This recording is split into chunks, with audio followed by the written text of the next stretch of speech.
Excuse me, আমাকে বলছেন? জি আপনাকে বলছি। বলুন। ভাইয়া খুচরা 1000 টাকা হবে? ওকে, নো প্রবলেম, হবে। ভাইয়া আপনার কাছে হেল্প চাচ্ছি। ওকে, নো প্রবলেম। থ্যাংক ইউ ভাইয়া, ভালো থাকবেন। আরে ভাই এই যে শুনো, আমার টাকাটা তো দিয়ে যাবেন। টাকা? কিসের টাকা ভাইয়া? আমি তো আপনার কাছে আগেই হেল্প চেয়েছি। ও, আমার টাকাটা যে নিলেন, আপনি টাকাটা দিবেন না? আমি না আপনার কাছে হেল্প চাইলাম, আপনি আমাকে হেল্প করলেন। ও তাই বুঝি। নইলে কি আমি কি তাহলে আপনার টাকা নিয়ে চলে যেতাম? আপনি আমাকে আগে দিয়েছেন দিতেই তো আমি নিয়ে চলে যাচ্ছি।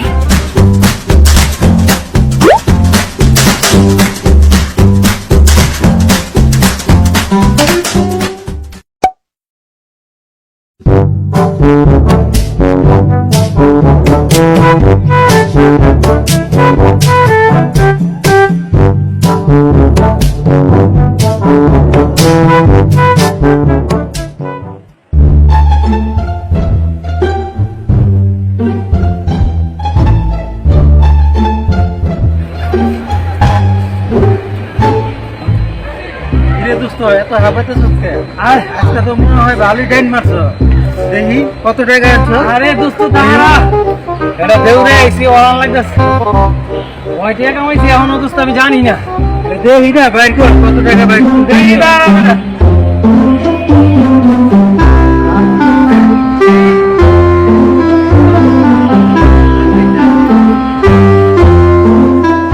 ওরে শালা, এই তো ভদ্র মানুষের এই কাম। কয় টাকা নাইছে? দেখছি না, অল্প কিছু টাকায় আজকের দিন চলে যাবে।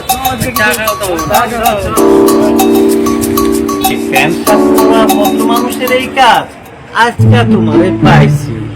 দাঁড়াও, দেখাইতাছি মজাটা। এত বাটপারি ব্যবসা, আমার ঠকায় বোকা বানায় আমার কাছ থেকে টাকাটা লয়ে গেল। ওই ভাই, এই যে শুনেন,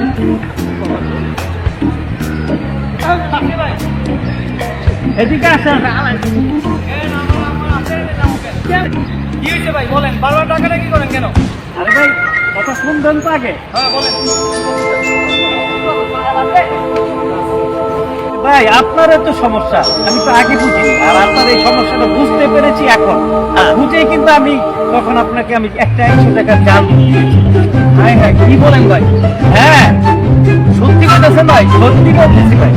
ভাই রে তোমার মানে অনেক প্রশাসন হয়ে গেল ভাই, আমার ঝামেলা দরকার নাই ভাই। ভাই লোন আপনার টাকা আপনি লোন ভাই, আমি যাই। এই ভাই দাঁড়ান, এই যে ভাই ভাই আবার কি হইলো ভাই? হ্যাঁ ডাক দিলেন কেন, কি হয়েছে বলেন?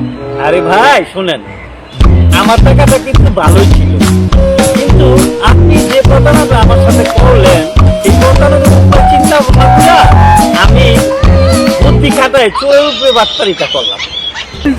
আরে মিয়া রাখেন, কি হয়েছে আপনার? ভাই আপনি এত বুদ্ধিমান, জি আপনি যে সিস্টেমে আমাদের ধরে লাইলেন, আপনি যে সচেতন ভাই। জি আপনার মতো যদি এই বাংলার প্রত্যেকটা লোক এত সচেতন হইতো, জি ভাই, তাইলে আমাদের এই সমাজে এত প্রতারণা হতো না, আমরা এত প্রতারিত হতো না, এবং সমাজে এত বিশৃঙ্খলা হতো। জি আপনি যা করলেন ভাই, আপনারে ভাই অনেক ধন্যবাদ ভাই। জি ভাই। এখন আমরা সবাই মানিক মিয়ার মতো সচেতন হই, সমাজ থেকে দুর্নীতি ও প্রতারণা দূর করে সমাজ সুন্দর করি।